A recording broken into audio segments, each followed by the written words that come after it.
fa tsy afa-belatra amin'ny rivodoza sy ny tondra-drano ateraka izany ireo foto-drafitra samaro eto Madagasikara eo anatrehan'izany ary dia namolavola fenitra entina manangana foto-drafitra samahazaka rivodoza sy tondra-drano ny avy ao anivon'ny tetikasa Pupery Hervé.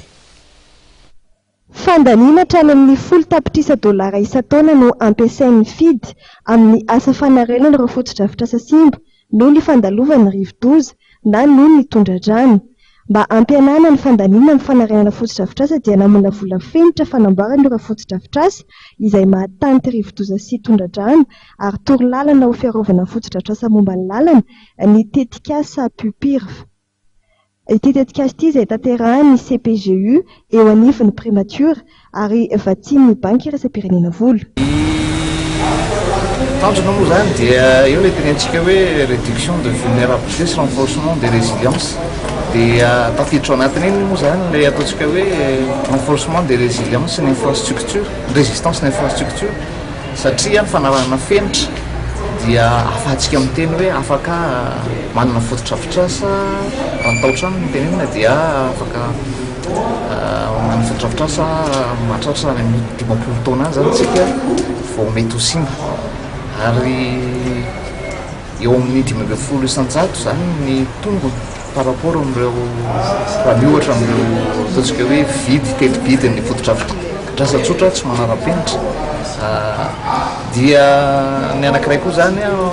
tanjona anaty misy hoe préservation des infrastructures zany hoe fiarovana amin'ireo foto-drafitrasa zany ny fanarahana fenitra. Taorian'ny atrikasa fampahafantarana ireo fenitra vaovao entina manangana foto-drafitrasa mahatanty rivodoza sy tondra-drano ho an'ireo avy amin'ny sehatra tsy miankina dia misy ny atrikasa mandritra ny roa andro eto amin'ny plan anosy ho fampahafantarana kosa sy fampiofanana ireo tompon'andraikitry ny tolo-bary-mpanjakana eny amin'ireo androm-panjakana, ministera ary orinasa-mpanjakana samihafa. Andrasana amin'izy ireo ny fampidiran'ireo fenitra takiana amin'ny fananganana foto-drafitrasa mahazaka rivodoza sy tondra-drano ao anatin'ny fifanarahana amin'ireo orinasa anatanteraka ny asa. Androany rapitsoko moa araka izany zany dia ny miaraka amin'ny ARMP miaraka amin'ny CPGU moa zany no tena partenaire technique eo anatin'ilay izy dia miantso an'ireo mpiandraikitra ny tolo-bary-mpanjakana na antsointsika hoe PRMP mandritra ny roa andro eto amin'ny plan anosy anatrika n'ity atrikasa izay anehoanany zareo ny fenitra ny mikasika ny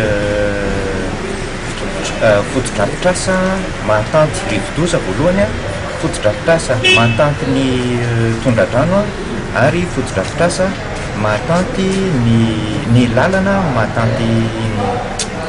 inondation tondra-drano zay zany no atao mandritra ny zao roa andro zao zareo reo zany dia omena an'izay information le izy voalohany ary formation rehefa aveo hoe reto no tokony ampidirinareo anatin'ny fepetra rehefa anao an'ilay appel d'offre ianareo. Ny tanjona zany dia rehefa any aoriana any rehefa mivoaka ny foto-drafitrasa dia manaraka an'ireo norma isan-karazan'ireo zany ireo foto-drafitrasa izay atao. Ireo fenitra momba ny fananganana foto-drafitrasa mahatanty rivodoza sy tondra-drano ireo dia manampy ireo fenitra ny fananganana hatrany efa nisy teo aloha mba hahatonga azy ireo haharitra kokoa. Novolavolaina anaraka ny endriky ny toetrandro eto Madagasikara ihany koa moa ireo fenitra ireo raha ny fanazavana.